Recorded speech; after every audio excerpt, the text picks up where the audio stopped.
Hello, welcome to the channel and thanks for watching. And it's a sad time for all Games Workshop hobbyists. Ggrath, the greatest of Khorne's bloodthirsters, is no more.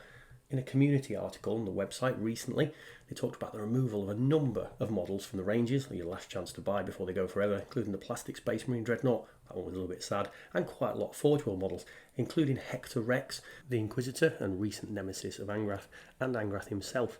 Now if you're lucky enough to be able to get to Warhammer World in Nottingham and go around the museum, you will see the kind of centrepiece battle that I took a few pictures of when I was back there in January, and this battle depicts Ggrath and his Chaos forces invading an Imperial world.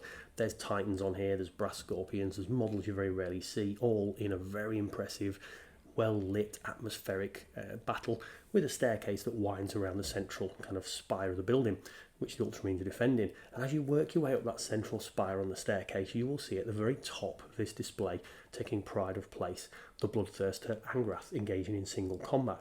Now in the background, Ggrath has only really been in the mortal realm a few times, defeated by the Primarch Lorgar before the Horus Heresy started, and whenever he's been summoned since then, the Grey Knights have had to band together to banish him back into the warp, the very latest time by Inquisitor Hector Rex at the Siege of Vrax.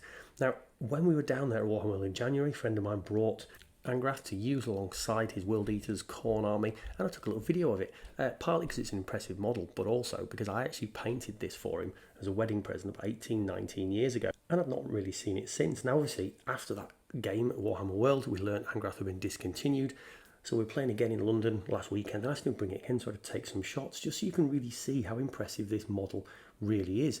I think it's undeniable over the years that Games Workshop's casting and sculpting abilities has skyrocketed, and some of the models from 2 decades ago you wouldn't put up against the current model and say it was still as good. I do think this model is an absolute exception. The detail on the wings, the musculature, the weaponry, how they've put the chains around the arm and the sculpting detail there. This is a very impressive model that stacks up nicely. And I am pleased to say, for the most part, my paint job has lasted, the test of time as well. Putting up against one of my recent models, the Plague Marine there, you really do see the scale of this model. And it was really nice to see it, and I just thought it might be interesting to showcase it on the channel and just show you some of my older work, because I don't really have a lot of my models from that time left knocking around, and this was, for me at the time, a big challenge to do. But that's it, it's discontinued, he is no more. I'll see you again on the channel.